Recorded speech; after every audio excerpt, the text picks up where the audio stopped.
Mais on m'a aussi rapidement, parce que tu connais, j'étais beaucoup aussi chez les anglophones avant de me marier, on m'a beaucoup dit non, you have to fix price. Fixed price. Fixed price. I mean, yeah. Fixed price. You have to fix the price. If not, you don't move. Tu vois, des choses comme ça. Non, tu dois fixer un prix, voilà, pour te vendre, pour te truc. Ben, tu sais, je peux comprendre, mais d'un autre côté, Dieu merci, je suis pas tombée dans ça et je compte pas que le Seigneur me garde. Je compte pas tomber dans ça. Pourquoi? Parce que il y a eu des endroits où j'ai rien demandé et Dieu m'a béni même au-delà de ce que je pensais. Et même de ce que je pensais me dire que si je chargeais, tu vois, si je demandais une somme, ça allait être même moins. Et c'est comme ça que j'ai appris. Je pense que Dieu m'a donné beaucoup de leçons par rapport à ça. De me dire que des fois, c'est une bonne chose de mettre son standard. C'est vrai parce que c'est ton métier. Moi, c'est mon métier. Moi, c'est tout ce que je fais. Oui, parce que la parole nous dit que je bénirai l'œuvre de tes mains. Exactement. J'ai arrêté mes études de droit. J'ai une licence de droit international.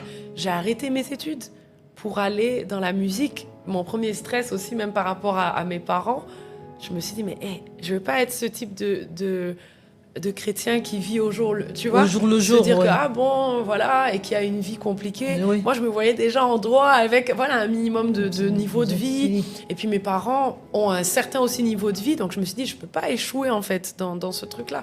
Donc, bien sûr que l'avantage, peut-être, des chantres par rapport au pasteur, c'est que c'est vrai que tout ce qui est concert, là, je parle pas du ministère, des conférences. Je parle vraiment de tout ce qui est tournée, concert, il y a des salles, donc les gens payent, les billets sont payants.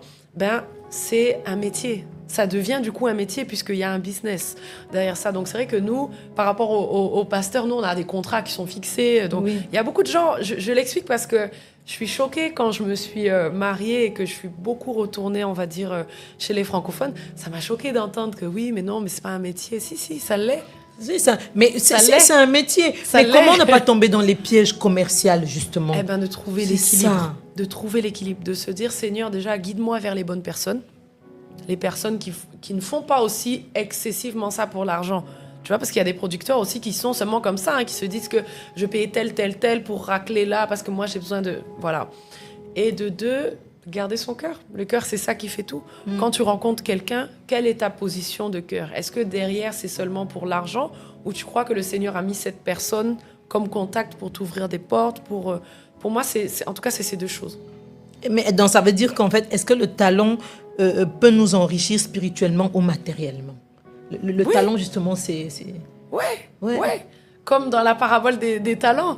Quand Dieu donne, c'est à nous de faire fructifier. Par peur de tomber dans le compromis, tu peux pas toute ta vie ne rien faire. Par peur, tu vois, par peur de ça. Ah non, mais parce que je risque de tomber dans l'amour de l'argent. Non, vas-y avec le Seigneur et trouve l'équilibre.